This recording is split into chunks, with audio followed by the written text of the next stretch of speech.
بسم اللہ الرحمن الرحیم۔ ناظرین، جس طرح کہ آپ کو معلوم ہے کہ پاکستان کے اندر سیلاب کی صورتحال انتہائی تشویشناک ہے،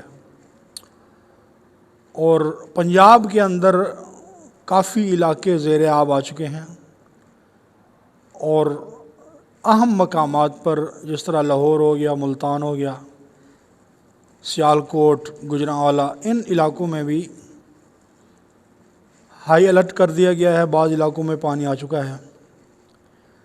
تو آج میں آپ کو بتانے چلا ہوں کہ پاکستان میں سیلاب کیوں آیا، وجہ کیا ہے، کون سے اسباب ایسے پیدا ہو گئے کہ پاکستان میں سیلاب آیا۔ پہلی بات تو جو ہمارے مذہبی لوگ ہیں وہ یہی کرتے ہیں کہ یہ اللہ کی طرف سے ایک آفت ہے، عذاب ہے، امتحان ہے، تو اس کا کوئی انکار نہیں کرتا کہ بے شک حالات اللہ کی طرف سے ہی آتے ہیں۔ بارشیں آنا، سیلاب آنا، موسم کا خراب ہو جانا، یہ اللہ کی طرف سے ہی، اللہ کی قدرتوں سے، حکمتوں سے ہی ہے۔ اور دوسری بات یہ کرتے ہیں کہ انڈیا نے پانی زیادہ چھوڑ دیا ہے، اس لیے پاکستان کے اندر جو ہے سیلاب زیادہ آ گیا۔ ایسے بھی انکار نہیں ہے، مانتے ہیں کہ یہ اللہ کی طرف سے ہے، انڈیا نے پانی چھوڑا ہے، تو یہ بھی مانتے ہیں۔ لیکن میں آپ لوگوں سے جو بات کرنے لگا ہوں وہ ان چیزوں سے ہٹ کر بات کرنے لگا ہوں کہ آخر اللہ نے انسان کو عقل دی، شعور دی، نفع نقصان کو سمجھنے کی صلاحیت دی، اور اپنے حفاظت اور تدابیر اختیار کرنے کی اللہ نے انسان کے اندر صلاحیت رکھی ہے۔ تو آخر وہ صلاحیتیں، وہ تدابیر ہمارے ملک میں کیوں نہیں، اور وہ کون سی وجوہات ایسی بن گئیں جس کی وجہ سے ہمارے ملک کے اندر اتنا سیلاب آ گیا ہے کہ آج تک ہم نے اپنی زندگی میں ایسا سیلاب نہیں دیکھا۔ اور پاکستان کے اندر جس انسان سے بھی پوچھ لو، جس بندے سے پوچھ لو، چاہے وہ 50 سال کا ہے، 40 سال کا ہے، تو وہ یہ جواب دیتا ہے کہ ہم نے اپنی زندگی میں ایسا سیلاب نہیں دیکھا۔ تو آخر وہ کیا وجوہات بنی، کیا اسباب بنے جس کی وجہ سے اتنا زیادہ سیلاب آ گیا کہ دیہات کے دیہات صفحہ ہستی سے مٹ گئے، کتنی زیادہ جانی نقصان ہوا، مالی نقصان ہوا، جانور مویشی لوگوں کے بہہ گئے۔ تو اس میں دو مین بڑی وجوہات ہیں جس کی وجہ سے ہمارے ملک پاکستان کے اندر سیلاب آیا، اور یہ سیلاب کنٹرول نہیں ہو سکا۔ دو مین وجوہات میں آپ کو بتانا چاہوں گا کہ سائنسدانوں نے آج سے تقریباً 2005 سے 10 تک یہ پاکستان کو انہیں انفارم کیا تھا کہ ملک کے اوپر ایسے حالات آنے والے ہیں، اور اس کا حفظ ما تقدم پہلے ہی کر لو۔ سیلاب آئیں گے، طوفان آئیں گے، بارشیں برسیں گی، ملک تباہی کی طرف جائے گا، لیکن ہماری غفلت، ہم نے اس طرف توجہ نہ دی، نہ عوام نے دی، نہ ہی حکومت وقت نے دی۔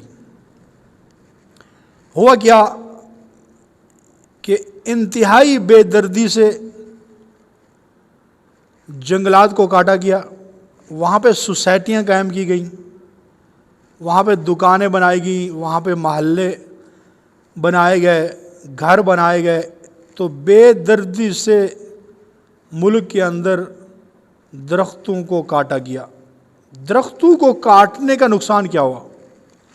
درختوں کو کاٹنے کا نقصان یہ ہوا کہ ہماری فضا میں ٹمپریچر انتہائی تشویشناک درجے تک ہائی ہو گیا، درجہ حرارت بڑھ گیا ہے۔ اب وہ گلیشیئر تقریباً 7,500 گلیشیئر پاکستان کے اندر ہے، اور سارے کے سارے انتہائی بڑے بڑے گلیشیئر جو ہزاروں سالوں سے وہاں پہ برف جم رہی تھی نا، تو جب ہماری فضا میں ٹمپریچر بڑھا ہے تو اس ٹمپریچر بڑھنے کی وجہ سے وہ گلیشیئر پگھلنا شروع ہو گئے۔ انڈیا کے پانی نے بھی نقصان دیا، بارش کی وجہ سے بھی ہوا، لیکن جتنا زیادہ نقصان ان گلیشیئر کے پگھلنے کی وجہ سے ہوا یہ سارے نقصانوں سے زیادہ ہے، اور یہ 7,500 گلیشیئر ابھی پگھل رہے ہیں اور بڑی تیزی سے پگھل رہے ہیں۔ تو ہماری فضا میں درجہ حرارت ٹمپریچر ہائی ہو چکا ہے درختوں کو کاٹنے کی وجہ سے، ایک وجہ تو یہ ہے۔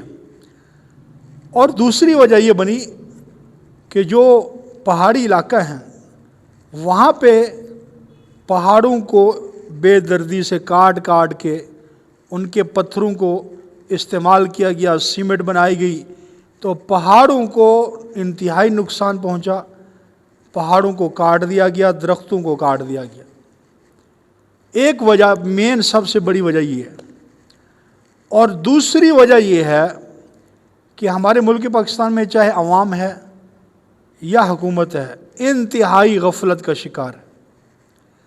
دوسری بڑی وجہ یہ بنی کہ ہم نے ملک کے اندر اپنے پانی کی ذخیرہ اندوزی کے لیے ہم نے ایک ڈیم تک نہیں بنایا، ایک ڈیم بنانا گوارا نہیں کیا کہ اس ڈیم کے اندر ہم اپنا پانی سٹور کر سکیں۔ ہمارے ملک کا پاکستان کا جو پانی ہے، اگر ہم خود اپنی بارشوں کا ان گلیشیئر کے پگھلنے کا پانی اگر ہم سٹور کر لیں تو اس سے اتنی بجلی پیدا ہو سکتی ہے کہ یہ بجلی خود ملک کے لیے بھی کافی ہے اور اگلے دوسرے ملکوں کو بھی ہم دے سکتے ہیں۔ تو بے حسی والی کیفیت ہے ہمارے ملک پر۔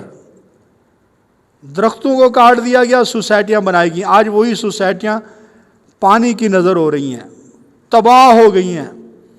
اور دوسرا، پہاڑوں کو کاٹ کاٹ کے سنگ مرمر اور اسی طرح سیمنٹ اور یہ سارے پہاڑ کاٹ دیے گئے۔